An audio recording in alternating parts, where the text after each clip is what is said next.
Hello friends, welcome back to my channel. Welcome back to vlogs of Swati Kiran. ಈ vlog ಬಂದ್ಬಿಟ್ಟು ಉಗಾದಿ ಹಬ್ಬದ next day ಅಂದ್ರೆ Monday complete vlog ಆಗಿರುತ್ತೆ. ಅಂದ್ರೆ ನಾನು ಲಾಸ್ಟ್ ವಿಡಿಯೋಲಿ ಶೇರ್ ಮಾಡಿದ್ದೆ ಉಗಾದಿ ಹಬ್ಬಕ್ಕೆ ಇನ್ನ ದೇವಸ್ಥಾನದಲ್ಲಿ ಕಲ್ಯಾಣ ಉತ್ಸವಕ್ಕೆ ಹೋಗೋದಿತ್ತು ಅಂತ. ಸೊ ಕಲ್ಯಾಣ ಉತ್ಸವ ಯಾವಾಗ್ಲೂ ಕೂಡ ಅಷ್ಟೇ ಒಂದು ನೈಟ್ 8 o'clock 9 o'clock ಆ ಟೈಮಲ್ಲೇ ಸ್ಟಾರ್ಟ್ ಆಗೋದು. ಸೊ ನಾವು ಹೋಗಿದ್ದು ಕೂಡ ಆ ಟೈಮೇ. ಇನ್ನು ಪೂಜೆ ಎಲ್ಲ ಮುಗಿಸ್ಕೊಂಡು ನಾವು ರಿಟರ್ನ್ ಆಗೋಷ್ಟರಲ್ಲಿ ಅರ್ಲಿ ಮಾರ್ನಿಂಗ್ ಒಂದು 4 o'clock ಆಗ್ಬಿಟ್ಟಿತ್ತು Monday. Monday early morning 4 o'clock ಬಂದ್ಮೇಲೆ ಒಂದ್ ಸ್ವಲ್ಪ ಹೊತ್ತು ರೆಸ್ಟ್ ತಗೊಂಡು ನನಗೆ ಹಾಸ್ಪಿಟಲ್ ಚೆಕಪ್ ಇತ್ತು 10 o'clock. ಆಕ್ಚುಲಿ ಅವತ್ತು ನಾನು ಕೂಡ ಆಫೀಸ್ಗೆ ಲೀವ್ ಮಾಡ್ಕೊಂಡಿದ್ದೆ. ಸೊ ಚೆಕಪ್ಗೂ ಕೂಡ ಹೋಗಿ ಬಂದ್ವಿ. ಇನ್ನು ಮಂಡೇ ಬಿಟ್ಟರೆ ನಮಗೆ ಕೂಡ ಟೈಮ್ ಆಗೋದಿಲ್ಲ, ಯಾಕಂದರೆ ನನ್ನ ಹಸ್ಬೆಂಡ್ ಊರಿಗೆ ಹೋದರೆ ಬರೋ ದಿನ 1 week ಆಗಿಬಿಡತ್ತೆ. ಸೊ ಮಂಡೇನೇ ಚೆಕಪ್ ಮುಗಿಸ್ಕೊಂಡು ಬಂದುಬಿಡೋಣ ಅಂತ ಒಂದು 10 o'clock ಹಾಸ್ಪಿಟಲ್ಗೂ ಕೂಡ ಹೋಗಿದ್ವಿ. ಸೊ ಚೆಕಪ್ ಎಲ್ಲ ಚೆನ್ನಾಗಿ ಮುಗಿಸ್ಕೊಂಡು ಬಂದಮೇಲೆ ನನ್ನ ಹಸ್ಬೆಂಡಿನ ಲಂಚ್ಗೆ ಪನ್ನೀರ್ ಬಿರಿಯಾನಿ ಕೇಳಿದ್ರು. ಆ್ಯಕ್ಚುಲಿ ಅವತ್ತು ಹೊಸದಡ್ಕು. ಆ್ಯಕ್ಚುಲಿ ನಮ್ಮ ಕಡೆ ಮಂಡೇ ಮಾಡಿಲ್ಲ, ಟ್ಯೂಸ್ಡೇ ಎಲ್ಲರೂ ಮಾಡಿಕೊಂಡ್ರು. ಇನ್ನು ನಮ್ಮ ಮನೇಲಂತೂ ನಾವು ಪ್ಯೂರ್ ವೆಜಿಟೇರಿಯನ್. ಇನ್ನು ನಾನು ಅಷ್ಟೇ, ನನ್ನ ಹಸ್ಬೆಂಡು ಅಷ್ಟೇ, ನಮ್ಮ ಫ್ಯಾಮಿಲಿ ಕೂಡ ಅಷ್ಟೇ ವೆಜಿಟೇರಿಯನ್. ಸೊ ನಾವು ನಾನ್ ವೆಜ್ ತಿನ್ನೋದಿಲ್ಲ, ಅದರಿಂದ ನಾವು ಪನ್ನೀರ್ ಬಿರಿಯಾನಿ ಮಾಡ್ಕೊಂಡ್ವಿ. ಆ ರೆಸಿಪಿನ ನಾನು ಇಲ್ಲಿ ನಿಮಗೆ ವಿಡಿಯೋಲಿ ಇನ್ಕ್ಲೂಡ್ ಮಾಡಿರ್ತೀನಿ. ಹಾಯ್ ಆಲ್, ಇನ್ನು ಆಫ್ಟರ್ನೂನ್ ಲಂಚ್ಗೆ ಅಂತ ಪನ್ನೀರ್ ಬಿರಿಯಾನಿ ರೆಡಿ ಮಾಡಿದ್ವಿ. ಸೊ ಪನ್ನೀರ್ ಕೂಡ ಮನೇಲೇ ರೆಡಿ ಮಾಡಿರೋಂಥದ್ದು. ನಾರ್ಮಲ್ ಆಗಿ ಎಲ್ಲರೂ ಕೂಡ ಪನ್ನೀರ್ ಹೇಗೆ ರೆಡಿ ಮಾಡ್ತಾರೆ ಅಂದರೆ ಹಾಲು ಕಾಯಿಸ್ಬಿಟ್ಟು ಅದಕ್ಕೆ ಲೆಮನ್ ಆರ್ ವಿನಿಗರ್ ಆ್ಯಡ್ ಮಾಡಿ ಪನ್ನೀರ್ ರೆಡಿ ಮಾಡ್ತಾರೆ. ಬಟ್ ಆ ಥರ ರೆಡಿ ಮಾಡೋದ್ರಿಂದ ನಿಮಗೆ ಪನ್ನೀರ್ ಸಾಫ್ಟಾಗಿ ಬರೋದಿಲ್ಲ ಅಷ್ಟು. ಅದನ್ನೇ ಹಾಲು ಕಾಯಿಸ್ಬಿಟ್ಟು ಅದಕ್ಕೆ ನೀವು ಹುಳಿ ಇರೋವಂಥ ಮೊಸರು ಆ್ಯಡ್ ಮಾಡಿಬಿಟ್ಟು ಅದರಿಂದ ಪನ್ನೀರ್ ರೆಡಿ ಮಾಡಿದ್ರೆ ತುಂಬಾ ಸಾಫ್ಟ್ ಬರುತ್ತೆ. ನಾವು ಕೂಡ ಇಲ್ಲಿ ಆ ಥರನೇ ರೆಡಿ ಮಾಡಿರೋದು. ಇನ್ನು ರೆಡಿ ಮಾಡಿರೋ ಪನ್ನೀರ್ನ ಸ್ಲೈಸ್ ಮಾಡಿ ಇಟ್ಕೊಂಡು ಬಿರಿಯಾನಿಗೆ ಬೇಕಾಗಿರುವ ಟೊಮೆಟೊ, ಆನಿಯನ್ ಎಲ್ಲನೂ ಕೂಡ ನಾನಿಲ್ಲಿ ಹೆಚ್ಚಿಟ್ಕೊತಾ ಇದ್ದೀನಿ. ಆ್ಯಕ್ಚುಲಿ ಏನು ಅಂದರೆ ಟೊಮೆಟೊ ತುಂಬ ಚಿಕ್ಕದಾಗಿ ಕಟ್ ಮಾಡಿ ಇಟ್ಕೊಳ್ಳಿ. ನಾವಿಲ್ಲಿ ಯಾವುದೇ ಮಸಾಲ ಅಂದರೆ ಆನಿಯನ್, ಟೊಮೆಟೊ ಏನು ಮಿಕ್ಸಿಗೆ ಹಾಕೋದಿಲ್ಲ. ಹಾಗೆ ಹಾಕೋದ್ರಿಂದ ಟೊಮೆಟೊ ಚಿಕ್ಕದಾಗಿ ಕಟ್ ಮಾಡಿದ್ರೆ ಚೆನ್ನಾಗಿ ಬೆಂದ್ಕೊಳ್ಳುತ್ತೆ ಬೇಗ. ಇನ್ನು ನಾನು ಕಟ್ ಮಾಡಿಟ್ಟಿರುವಂಥ ಪನ್ನೀರ್ ಸ್ಲೈಸಸ್ನ ಒಂದು ಬೌಲ್ಗೆ ಹಾಕ್ಕೊಂಡು ಅದಕ್ಕೆ ಮ್ಯಾರಿನೇಟ್ ಮಾಡ್ತಾ ಇದ್ದೀನಿ. ಅಂದರೆ ಒಂದು ಅರ್ಧ ಕಪ್ಪಷ್ಟು ಮೊಸರು, ಅದ್ರ ಜೊತೆಗೆ ಚಿಲ್ಲಿ ಪೌಡರ್ ಮತ್ತು ಇನ್ನು ಸಾಲ್ಟ್ ಹಾಕಿ ಅದನ್ನು ಒಂದು 10 minutes to 15 minutes ನೆನೆಯಕ್ಕೆ ಬಿಡ್ತಾ ಇದ್ದೀನಿ. ಈ ಥರ ಮ್ಯಾರಿನೇಷನ್ ಏನಕ್ಕೋಸ್ಕರ ಮಾಡೋದು ಅಂದರೆ, ನಾರ್ಮಲಾಗಿ ಹಂಗೆ ಮಾಡಿದ್ರೆ ಪನ್ನೀರು ಅಂದರೆ ನಾವು ಆನಿಯನ್ ಟೊಮೆಟೊ ಎಲ್ಲ ಫ್ರೈ ಮಾಡಿ ಅದೇ ಇದಕ್ಕೆ ಪನ್ನೀರು ಹಾಕೊಂಡ್ಬಿಟ್ರೆ ಪನ್ನೀರಲ್ಲಿ ಟೇಸ್ಟ್ ಅನ್ನೋದು ಇರೋದಿಲ್ಲ. ಸೊ ಈ ಥರ ಮ್ಯಾರಿನೇಟ್ ಮಾಡಿ ಇಟ್ಟರೆ ಪನ್ನೀರ್ ಒಳಗೆ ಕೂಡ ನಮಗೆ ಆ ಸಾಲ್ಟ್ ಆ್ಯಂಡ್ ಚಿಲ್ಲಿ ಫ್ಲೇವರ್ಸ್ ಅನ್ನೋದು ಚೆನ್ನಾಗಿ ಇರುತ್ತೆ. ಅದಕ್ಕೋಸ್ಕರ ಇಲ್ಲಿನ ನಾನು ರೆಡಿ ಮಾಡಿರೋ ಪನ್ನೀರ್ ಬಂದ್ಬಿಟ್ಟು 150 to 300 grams ಇರುತ್ತೆ. ಸೊ ಅದಕ್ಕೆ ನಾನು ಮ್ಯಾರಿನೇಟ್ ಮಾಡೋದಕ್ಕೆ ಒಂದು 10 ml to 20 ml ಅಷ್ಟು ಮೊಸರು ಹಾಕ್ಕೊಂಡು 1 ಸ್ಪೂನ್ ಖಾರದ ಪುಡಿ, 1 ಸ್ಪೂನ್ ಸಾಲ್ಟ್ ಹಾಕಿ ಚೆನ್ನಾಗಿ ಮಿಕ್ಸ್ ಮಾಡಿ ಇಟ್ಕೊತಾ ಇದ್ದೀನಿ. ಆ್ಯಕ್ಚುಲಿ ಇದನ್ನೇ ಕೂಡ ಇನ್ನೂ ಡಿಫ್ರೆಂಟಾಗಿ ಮಾಡ್ತಾರೆ. ನಾನು ಆ ರೆಸಿಪಿ ಬಂದು ಮೀಲ್ ಮೇಕರಲ್ಲಿ ಮಾಡ್ತೀನಿ. ಹೇಗೆ ಅಂದರೆ ಒಂದು ಮಿಕ್ಸಿಗೆ ಚಕ್ಕೆ, ಲವಂಗ, ಜೀರಿಗೆ ಮತ್ತು ಸೋಂಪು, ಬೆಳ್ಳುಳ್ಳಿ, ಶುಂಠಿ, ಒಂಚೂರು ಖಾರದ ಪುಡಿ, ಒಂಚೂರು ಸಾಲ್ಟ್ ಹಾಕಿ ಮಿಕ್ಸಿ ಮಾಡಿಕೊಂಡು ಆ ಪೇಸ್ಟ್ನ ತಂದು ನಾನು ಮೀಲ್ ಮೇಕರಲ್ಲಿ ಹಾಕಿ ಮ್ಯಾರಿನೇಟ್ ಮಾಡ್ತೀನಿ. ಸೇಮ್ ಅದನ್ನೇ ಕೂಡ ನೀವು ಇಲ್ಲಿ ಪನ್ನೀರ್ಗೂ ಟ್ರೈ ಮಾಡ್ಬೋದು. ಬಟ್ ನಾನಿಲ್ಲಿ ಅದನ್ನು ಹಾಗೆ ಡ್ರೈಗೆ ಬಿರಿಯಾನಿಗೆ ಹಾಕ್ಕೊಳ್ತೀನಿ ಅಂತ ಇಲ್ಲಿ ಪನ್ನೀರ್ಗೆ ಹಾಕಿಲ್ಲ. ನೀವು ಆ ಥರ ಕೂಡ ಟ್ರೈ ಮಾಡ್ಬೋದು, ಅದು ಒಂದು ಡಿಫ್ರೆಂಟ್ ಫ್ಲೇವರ್ ಆಗಿ ತುಂಬಾ ಚೆನ್ನಾಗಿರುತ್ತೆ. ನಾನು ಈಗ ಇದನ್ನಷ್ಟೇ ಮಿಕ್ಸ್ ಮಾಡಿ ಒಂದು 10 minutes ಮ್ಯಾರಿನೇಷನ್ಗೆ ಬಿಡ್ತಾ ಇದ್ದೀನಿ. ಇನ್ನು ಬಿರಿಯಾನಿ ಸ್ಪೈಸಸ್ ನಾರ್ಮಲಾಗಿ ಒಂದು ಬಿರಿಯಾನಿ ಎಲೆ, ಏಲಕ್ಕಿ, ಚಕ್ಕೆ, ಲವಂಗ ಮತ್ತು ನಕ್ಷತ್ರ ಹೂವು, 1 ಸ್ಪೂನ್ ಸೋಂಪು ತೊಗೊಂಡಿದ್ದೀನಿ. ಅದಕ್ಕೆ ತಕ್ಕ ಹಾಗೆ 1 ಇಂಚಷ್ಟು ಅಂದರೆ ನಮ್ಮ ಹೆಬ್ಬೆರಳಷ್ಟು ಶುಂಠಿ ಮತ್ತು ಒಂದು ದೊಡ್ಡ ಬೆಳ್ಳುಳ್ಳಿ ಇಟ್ಕೊಂಡಿದ್ದೀನಿ. ಆನಿಯನ್ನು ಕೂಡ ನಾನು ಉದ್ದುದ್ದಾನೆ ಹೆಚ್ಚಿಟ್ಕೊಂಡಿದ್ದೀನಿ. ಆನಿಯನ್ನ ಉದ್ದಾನೆ ಹೆಚ್ಕೊಳ್ಳಿ, ಆನಿಯನ್ ಫ್ರೈ ಆಗುತ್ತೆ ನಾರ್ಮಲ್ ಆಗಿ. ಆಮೇಲೆ ಟೊಮೆಟೊ ನಾನು ಆ್ಯಕ್ಚುಲಿ 250 to 300 ಗ್ರಾಮ್ ಪನ್ನೀರ್ಗೆ 1 ದೊಡ್ಡ ಬೆಳ್ಳುಳ್ಳಿ, 1 ಹೆಬ್ಬೆರಳಷ್ಟು ಶುಂಠಿ, 3 ಆನಿಯನ್, 3 ಟೊಮೆಟೊ ತೊಗೊಂಡು ಹೆಚ್ಚಿಟ್ಕೊಂಡಿದ್ದೀನಿ. ಈಗ ಇನ್ನು ಶುಂಠಿ ಬೆಳ್ಳುಳ್ಳಿ ಪೇಸ್ಟ್ ಮಾಡ್ಕೋಬೇಕಾಗತ್ತೆ. ಸೊ ಅದನ್ನು ನಾನು ಶುಂಠಿನೂ ಬೆಳ್ಳುಳ್ಳಿನೂ ಒಂದು ಚಿಕ್ಕ ಮಿಕ್ಸಿ ಜಾರ್ಗೆ ಹಾಕಿ ಚೆನ್ನಾಗಿ ಪೇಸ್ಟ್ ಮಾಡಿ ಇಟ್ಕೊತಾ ಇದ್ದೀನಿ. ಇನ್ನು ಗ್ಯಾಸ್ ಮೇಲೆ ಒಂದು ಕುಕ್ಕರ್ ಇಟ್ಟು ಅದಕ್ಕೆ ನಾನು ಗೀ ಹಾಕ್ಕೊತಾ ಇದ್ದೀನಿ. ಆ್ಯಕ್ಚುಲಿ ಏನು ಅಂದರೆ ನೀವು ಎಣ್ಣೆಲಿ ಕೂಡ ರೆಡಿ ಮಾಡ್ಕೊಬೋದು, ಬಟ್ ನಾನು ತುಪ್ಪನೇ ಹಾಕ್ಕೊತಾ ಇದ್ದೀನಿ, ನಮ್ಮ ಮನೆಯವರೇ ತಿನ್ನೋದಲ್ವಾ ಅಂತ. ತುಪ್ಪ ಹಾಕಿದ್ರೆ ಇನ್ನೂ ಒಂಚೂರು ಟೇಸ್ಟ್ ಚೆನ್ನಾಗಿ ಬರುತ್ತೆ. ಇನ್ನು ಇಲ್ಲಿ ತುಪ್ಪ ಚೆನ್ನಾಗಿ ಕಾಯೋವರೆಗೂ ಬಿಡಿ, ಚೆನ್ನಾಗಿ ಕಾಯಬೇಕು ತುಪ್ಪ. ಆಗ ನಾವು ನಮ್ಮ ಸ್ಪೈಸಸ್ ಹಾಕಿದ್ರೆ ಸ್ಪೈಸಸ್ ಫ್ಲೇವರ್ ಅನ್ನೋದು ಚೆನ್ನಾಗಿ ಬಿಡತ್ತೆ. ಇನ್ನು ಇದು ಒಂದು ಟಿಪ್ ಅಂದ್ಕೊಳ್ಳಿ, ಅಂದರೆ ಯಾವುದೇ ರೆಸಿಪಿ ಮಾಡುವಾಗ ಕೂಡ ಎಣ್ಣೆ ಅಥವಾ ಈ ಥರ ಗೀ ಕಾಯಿಸುವಾಗ ನೀವು ಮಿನಿಮಮ್ ಫ್ಲೇಮಲ್ಲಿ ಇಟ್ಕೊಳ್ಳಿ. ಆಗ ಬಂದ್ಬಿಟ್ಟು ನಿಮಗೆ ನೆಕ್ಸ್ಟ್ ಇಂಗ್ರೀಡಿಯೆಂಟ್ ಹಾಕುವಾಗ ಅದು ಕರೆಕ್ಟಾಗಿ ಫ್ಲೇವರ್ ಬಿಡುತ್ತೆ.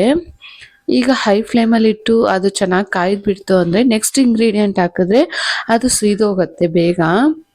ಸೊ ಅದು ಫ್ಲೇವರ್ ಬಿಡೋಷ್ಟರಲ್ಲೇ ಸೀದೋಗೋದ್ರಿಂದ ನಿಮಗೆ ಡಿಶ್ಶು ಕೂಡ ಅಷ್ಟು ಟೇಸ್ಟಿಯಾಗಿರೋದಿಲ್ಲ.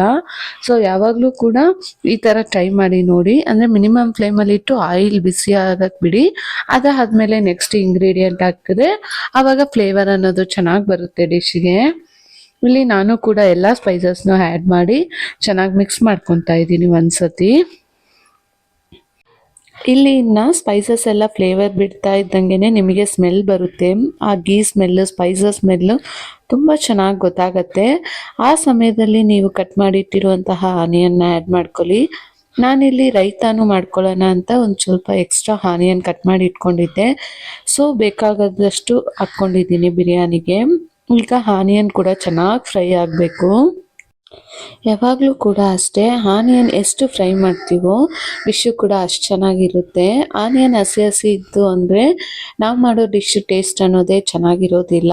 ಆ್ಯಕ್ಚುಲಿ ಈ ಟಿಪ್ ಬಂದು ನನಗೆ ನನ್ನ ಹಸ್ಬೆಂಡ್ ಹೇಳ್ಕೊಟ್ಟಿದ್ದು.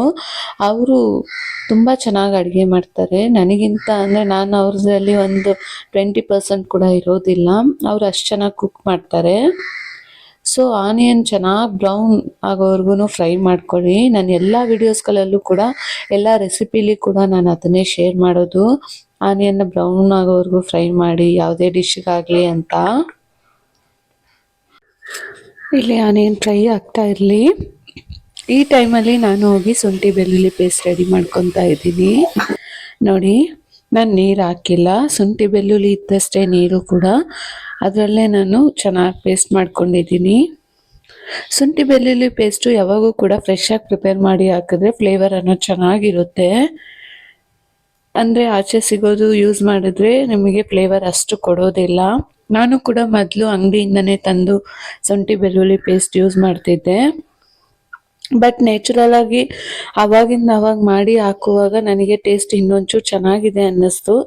ಸೊ ಅದಕ್ಕೋಸ್ಕರ ನಾನು ಆಗಲೇ ಪ್ರಿಪೇರ್ ಮಾಡಿ ಹಾಕ್ಕೊತೀನಿ. ಇನ್ನು ಈರುಳ್ಳಿ ಚೆನ್ನಾಗಿ ಫ್ರೈ ಆಗಿದೆ. ಇಲ್ಲಿ ಈ ಟೈಮಲ್ಲಿ ನಾನು ಶುಂಠಿ ಬೆಳ್ಳುಳ್ಳಿ ಪೇಸ್ಟ್ ಪ್ರಿಪೇರ್ ಮಾಡಿರೋದು ಕೂಡ ಆ್ಯಡ್ ಮಾಡ್ಕೊತಾ ಇದ್ದೀನಿ. ಈ ಶುಂಠಿ ಬೆಳ್ಳುಳ್ಳಿ ಪೇಸ್ಟ್ ಹಾಕಿದ ಮೇಲೂ ಕೂಡ ಚೆನ್ನಾಗಿ ಫ್ರೈ ಮಾಡ್ಕೊಬೇಕು. ಅಂದರೆ ಆ ಹಸಿ ಸ್ಮೆಲ್ ಅನ್ನೋದು ಇರುತ್ತೆ ಶುಂಠಿ ಬೆಳ್ಳುಳ್ಳಿಯಲ್ಲಿ. ಸೊ ಅದು ಹೋಗೋವರೆಗೂ ಫ್ರೈ ಮಾಡಿಕೊಂಡ್ರೆ ಆವಾಗ ಒಂಚೂರು ಫ್ಲೇವರ್ ಅನ್ನೋದು ಚೆನ್ನಾಗಿ ಕೊಡುತ್ತೆ.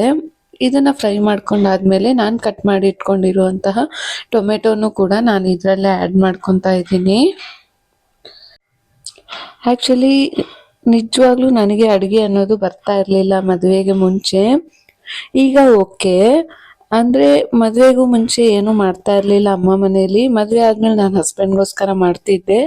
ಸೊ ಆಗ ಈ ಇಂಗ್ರೀಡಿಯೆಂಟ್ ಹಾಕಿದ್ಮೇಲೆ ಒಂದು ಸ್ವಲ್ಪ ಟೈಮ್ ಕೊಡಬೇಕು, ಅದು ಫ್ಲೇವರ್ ಬಿಡಬೇಕು, ಆದಮೇಲೆ ನೆಕ್ಸ್ಟ್ ಇಂಗ್ರೀಡಿಯೆಂಟ್ ಹಾಕಬೇಕು ಅನ್ನೋದು ಗೊತ್ತಾಗ್ತಾ ಇರಲಿಲ್ಲ.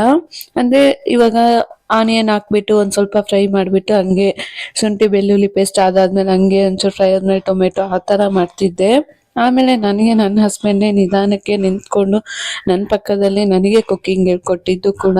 ಸೊ ಇವಾಗ ನನಗೆ ಈ ಇಂಗ್ರೀಡಿಯೆಂಟ್ ಇಷ್ಟು ಟೈಮ್ ಆಗಿ ಇಷ್ಟು ಫ್ರೈ ಆದಮೇಲೆ ನೆಕ್ಸ್ಟ್ ಆ್ಯಡ್ ಮಾಡಬೇಕು, ನಿಧಾನ ಆದ್ರೂ ಹಾಗೆ ಮಾಡಬೇಕು ಅಂತ ಅವರೇ ನನಗೆ ಹೇಳ್ಕೊಟ್ಟಿದ್ದು. ಆ್ಯಕ್ಚುಲಿ ಏನು ಅಂದರೆ ಟೊಮೆಟೊ ಆ್ಯಡ್ ಮಾಡಿದ್ಮೇಲೆ ಟೊಮೆಟೊ ತುಂಬಾ ಸಾಫ್ಟಾಗಿ ಬೇಯಬೇಕು, ಅದಕ್ಕೆ ಒಂಚೂರು ಟೈಮ್ ಹಿಡಿಯುತ್ತೆ. ಸೊ ನಾನಿಲ್ಲಿ ನನ್ನ ಬಿರಿಯಾನಿಗೆ ಎಕ್ಸ್ಟ್ರಾ ಟೇಸ್ಟ್ ಆ್ಯಡ್ ಮಾಡೋದಕ್ಕೋಸ್ಕರ ಶುಂಠಿ ಬೆಳ್ಳುಳ್ಳಿ ಪೇಸ್ಟ್ ಮಾಡಿದ ಜಾರಿಗೆನೆ ಒಂದು 10 ರಿಂದ 15 ಗೋಡಂಬಿ ಸೇರಿಸಿ ಪೇಸ್ಟ್ ಮಾಡ್ಕೊತಾ ಇದ್ದೀನಿ. ಆ್ಯಕ್ಚುಲಿ ಈ ಸ್ಟೆಪ್ ಅನ್ನೋದು ಕಂಪ್ಲೀಟ್ಲಿ ಆಪ್ಷನಲ್. ಇದು ನಾನು ಎಕ್ಸ್ಟ್ರಾ ಒಂದು ಫ್ಲೇವರ್ಗೋಸ್ಕರ ಆ್ಯಡ್ ಮಾಡಿದ್ದೀನಿ. ನಿಮಗೆ ಬೇಕಾಗಿದ್ದರೆ ಇದನ್ನು ಆ್ಯಡ್ ಮಾಡ್ಕೊಬೋದು, ಇಲ್ಲಾಂದರೆ ಕೂಡ ಸ್ಕಿಪ್ ಮಾಡ್ಕೊಬೋದು, ಪರವಾಗಿಲ್ಲ. ಈಗ ಟೊಮೆಟೊ ಕೂಡ ಸಾಫ್ಟಾಗಿ ಬೆಂದಿದೆ. ಅಂದರೆ ಎಲ್ಲೂ ಕೂಡ ನಿಮಗೆ ಟೊಮೆಟೊ ಪೀಸಸ್ ಕಾಣಿಸ್ಬಾರ್ದು, ಎಲ್ಲ ಸಾಫ್ಟ್ ಆಗಿರಬೇಕು. ಆ ಸ್ಟೇಜಲ್ಲಿ ನಾನು ಪೇಸ್ಟ್ ಮಾಡಿರುವ ಗೋಡಂಬಿ ಪೇಸ್ಟ್ ಮತ್ತು ಮ್ಯಾರಿನೇಟ್ ಮಾಡಿಟ್ಟಿದ್ದಂತಹ ಪನ್ನೀರ್ನು ಕೂಡ ಆ್ಯಡ್ ಮಾಡ್ಕೊತಾ ಇದ್ದೀನಿ. ಇನ್ನು ಇದೆಲ್ಲ ಹಾಕಿದ್ಮೇಲೆ ಈ ಸ್ಟೇಜಲ್ಲೇ ಕೂಡ ನಾನು ನನ್ನ ಸ್ಪೈಸಸ್ ಎಲ್ಲ ಹಾಕ್ಕೊತಾ ಇದ್ದೀನಿ. ಅಂದರೆ masala powders. Already 1 spoon chilli powder ನಾನು ಪನ್ನೀರ್ಗೆ ಮ್ಯಾರಿನೇಟ್ ಮಾಡುವಾಗ ಹಾಕಿದ್ದೆ. ಸೊ ಅದಕ್ಕೆ ತಕ್ಕ ಹಾಗೆ ನಾನು ಇಲ್ಲಿ ಅಂದರೆ ಒಂದು 500 ಗ್ರಾಮ್ಸ್ ಅಷ್ಟು ರೈಸ್ ತೊಗೊಂಡಿರೋದ್ರಿಂದ ನಾನು 1.5 spoon chilli powder, 1.5 spoon garam masala, 2 spoon ಅಷ್ಟು ಧನಿಯಾ ಪೌಡರ್ ಹಾಕ್ಕೊಂಡು ಮಿಕ್ಸ್ ಮಾಡ್ಕೊತಾ ಇದ್ದೀನಿ. ಇಲ್ಲಿನ ನೀವು ಹಾಕಿದ ಇಂಗ್ರೀಡಿಯೆಂಟ್ಸು ಮಸಾಲ ಎಲ್ಲ ಚೆನ್ನಾಗಿ ಕುಕ್ ಆಗಿದೆ ಅಂತ ಹೇಗೆ ತಿಳ್ಕೊಬೋದು ಅಂದರೆ, ನೀವು ಏನು ಹಾಕಿರ್ತೀರ ಎಣ್ಣೆ ಗೀ ಅನ್ನೋದು ಅದು ಆ ಇಂಗ್ರೀಡಿಯೆಂಟ್ಸಿಂದ ಸೆಪ್ರೇಟಾಗಿ ಬಂದುಬಿಡುತ್ತೆ ಗ್ರೇವಿ ಥರ. ಸೊ ಆ ಟೈಮಲ್ಲಿ ನೀವು ಗೆಸ್ ಮಾಡ್ಬೋದು ಓಕೆ ಎಲ್ಲ ಚೆನ್ನಾಗಿ ಕುಕ್ ಆಗಿದೆ ಅಂತ. ಇನ್ನು ನಾನು ಕೂಡ ಆ ಸ್ಟೇಜ್ ಬಂದಮೇಲೆ ನಾನು ತಗೊಂಡಿದ್ದ ರೈಸ್ಗೆ ತಕ್ಕ ಹಾಗೆ ಎಷ್ಟು ಬೇಕೋ ಅಷ್ಟು ನೀರು ಹಾಕ್ಕೊಂಡು ಸಾಲ್ಟ್ ಕೂಡ ಹಾಕ್ಕೊಂಡು ಇದನ್ನು ಚೆನ್ನಾಗಿ ಮಿಕ್ಸ್ ಮಾಡಿ ಇಟ್ಕೊತಾ ಇದ್ದೀನಿ. ಸಾಲ್ಟ್ ಆ್ಯಡ್ ಮಾಡ್ಕೊಳ್ಳುವಾಗ ನೋಡ್ಕೊಂಡು ಆ್ಯಡ್ ಮಾಡ್ಕೊಳ್ಳಿ, ಯಾಕಂದರೆ ಪನ್ನೀರ್ಗೂ ಕೂಡ ನಾವು ಸಾಲ್ಟ್ ಆ್ಯಡ್ ಮಾಡಿದ್ದೀವಿ 1 ಸ್ಪೂನಷ್ಟು. ಸೊ ನಾನಿಲ್ಲಿ ರೈಸ್ಗೆ ಮಾತ್ರ ಎಷ್ಟು ಬೇಕೋ ಅಷ್ಟು ಸಾಲ್ಟ್ನ ಆ್ಯಡ್ ಮಾಡ್ಕೊತಾ ಇದ್ದೀನಿ. ಇನ್ನು ನೀವು ಈ ವಾಟರ್ ಚೆನ್ನಾಗಿ ಕುದಿ ಬರಬೇಕು, ಅಂದರೆ ಕುದಿ ಹೋಗಲೇ ರೈಸ್ ಹಾಕಬೇಕು. ಅದಕ್ಕೂ ಮುಂಚೆ ಹಾಕಿದ್ರೆ ಅನ್ನ ಉದುರಾಗಿ ಅಷ್ಟು ಚೆನ್ನಾಗಿ ಬರೋದಿಲ್ಲ. ಸೊ ನಾನು ಆ ವಾಟರ್ ಅನ್ನೋದು ಒಂದು ಕುದಿ ಬಂದಮೇಲೆ ಒಂಚೂರು ಸಾಲ್ಟು ಖಾರ ಎಲ್ಲ ಟೇಸ್ಟ್ ಮಾಡ್ಕೊತಾ ಇದ್ದೀನಿ. ಏಕೆಂದರೆ ಈ ಸ್ಟೇಜಲ್ಲೇ ಏನಾದರೂ ಕಮ್ಮಿ ಇದ್ದರೆ ಆ್ಯಡ್ ಮಾಡೋಕ್ಕಾಗೋದು, ಮತ್ತೆ ಹಾಕೋದಿಕ್ಕಾಗೋದಿಲ್ಲ ರೈಸ್ ಆಗಿದ್ಮೇಲೆ. ಸೊ ನಾನು ಏನು ಕಮ್ಮಿ ಇದೆಯೋ ಅದನ್ನು ಸೇರಿಸ್ಕೊಂಡು ಕುದಿ ಬಂದಮೇಲೆ ರೈಸ್ ಹಾಕ್ಕೊತಾ ಇದ್ದೀನಿ. ಅಂದರೆ ಹೇಗೆ ಕಮ್ಮಿ ಇದೆ ಅಂತ ಗೊತ್ತಾಗುತ್ತೆ ಅಂದರೆ, ಆ ನೀರನ್ನು ಟೇಸ್ಟ್ ಮಾಡುವಾಗ ನಿಮಗೆ ಸಾಲ್ಟ್ ಟೇಸ್ಟ್ ಅನ್ನೋದು ಜಾಸ್ತಿ ಇರಬೇಕು, ಸಾಲ್ಟಿ ಇರಬೇಕು. ಆವಾಗ ಅದು ರೈಸ್ಗೆ ಸರಿ ಹೋಗುತ್ತೆ. ಮತ್ತು ಖಾರ ಕೂಡ ಅಷ್ಟೇ, ನಿಮಗೆ ಬಾಯಲ್ಲಿ ಆ ನೀರು ಹಾಕಿದ ತಕ್ಷಣ ತುಂಬ ಖಾರ ಅನ್ನಿಸ್ಬೇಕು, ಆಗ ಅದು ರೈಸಿಗೆ ಸರಿ ಹೋಗುತ್ತೆ. ಇಲ್ಲ ಆ ವಾಟರ್ಗೆ ಕರೆಕ್ಟಾಗಿದೆ ಅಂದರೆ ರೈಸ್ಗೆ ಸರಿ ಹೋಗಲ್ಲ. ಸೊ ಅದನ್ನು ಒಂಚೂರು ನೋಡಿ ಹಾಕ್ಕೊಳ್ಳಿ. ಇಲ್ಲಿಂದ ನಾನು 2 ಟೈಮ್ಸ್ ರೈಸ್ನ ಚೆನ್ನಾಗಿ ವಾಶ್ ಮಾಡಿ ಹಾಕ್ಕೊತಾ ಇದ್ದೀನಿ. ರೈಸ್ ಹಾಕಿದ್ಮೇಲೆ ನಾನು ಕುಕ್ಕರ್ ಮುಚ್ಚಳ ಹಾಗೆ ಹಾಕೋದಿಲ್ಲ, 5 ಮಿನಿಟ್ಸ್ ಮೀಡಿಯಂ ಫ್ಲೇಮಲ್ಲಿ ಇಟ್ಟು ರೈಸ್ನು ಕೂಡ ಚೆನ್ನಾಗಿ ಕುದಿಸ್ಕೊತಾ ಇದ್ದೀನಿ. ಆವಾಗ ನಿಮಗೆ ಅನ್ನ ಅನ್ನೋದು ಉದುರಾಗಿ ಬರುತ್ತೆ. ಸೊ 5 ಮಿನಿಟ್ಸ್ ಅದು ಚೆನ್ನಾಗಿ ಕುದಿದ್ಮೇಲೆ ನೀವು ಕುಕ್ಕರ್ ಮುಚ್ಚಳ ಹಾಕಿ 1-2 ವಿಸಿಲ್ ಕೂಗಿಸ್ಕೊಳ್ಳಿ. 2 ವಿಸಿಲ್ ಕೂಗಿದ್ಮೇಲೂ ಕೂಡ ಕುಕ್ಕರ್ ಮುಚ್ಚಳ ತಕ್ಷಣ ಬಿಚ್ಚಬೇಡಿ, ಅದನ್ನು ಹಾರಕ್ಕೆ ಬಿಡಿ. ಏಕೆಂದರೆ ಆ ಹಬೆ ಇರೋ ಏನಿರುತ್ತೋ ಕುಕ್ಕರಲ್ಲಿ ಅದರಿಂದ ರೈಸು ಇನ್ನೂ ಕೂಡ ಚೆನ್ನಾಗಿ ಬೇಯುತ್ತೆ. ಸೊ ಅದನ್ನು ಆರಿದ್ಮೇಲೆ ಓಪನ್ ಮಾಡಿಬಿಟ್ಟು ಅದನ್ನು ಒಂದು ದೊಡ್ಡ ಪಾತ್ರೆಗೆ ಹಾಕಿ ಚೆನ್ನಾಗಿ ಮಿಕ್ಸ್ ಮಾಡ್ಕೊಳ್ಳಿ. ಆ್ಯಕ್ಚುಲಿ ಕುಕ್ಕರಲ್ಲಿ ಮಾಡೋದ್ರಿಂದ ನಿಮಗೆ ಮಸಾಲ ಎಲ್ಲ ಅನ್ನೋದು ಮೇಲೆ ಇರುತ್ತೆ, ಕೆಳಗಡೆ ರೈಸ್ಗೆ ಮಸಾಲ ಅಷ್ಟು ಮಿಕ್ಸ್ ಆಗಿರೋದಿರಲಿಲ್ಲ. ಸೊ ಅದಕ್ಕೆ ನೀವು ಒಂದ್ಸತಿ ಚೆನ್ನಾಗಿ ಒಂದು ಪಾತ್ರೆಗೆ ಹಾಕ್ಕೊಂಡು ಕೆಳಗಿಂದ ರೈಸ್ನ ತೆಗೆದು ಚೆನ್ನಾಗಿ ಮಿಕ್ಸ್ ಮಾಡಿದ್ರೆ ನಿಮಗೆ ಚೆನ್ನಾಗಿರುತ್ತೆ ಆವಾಗ ಟೇಸ್ಟು.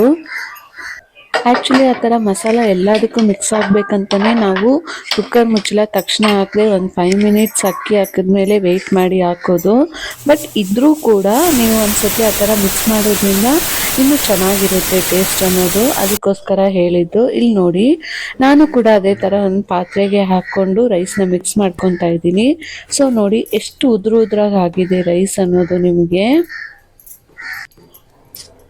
ಆ ಪನ್ನೀರ್ ನಾವು ಏನು ಹಾಕಿರ್ತೀವಲ್ವ ಮಸಾಲ, ಅದು ಪನ್ನೀರ್ಗೆಲ್ಲನೂ ಕೂಡ ಹಿಡಿದಿರುತ್ತೆ, ಪನ್ನೀರು ಕೂಡ ತುಂಬ ಸಾಫ್ಟಾಗಿ ಬೆಂದಿರುತ್ತೆ.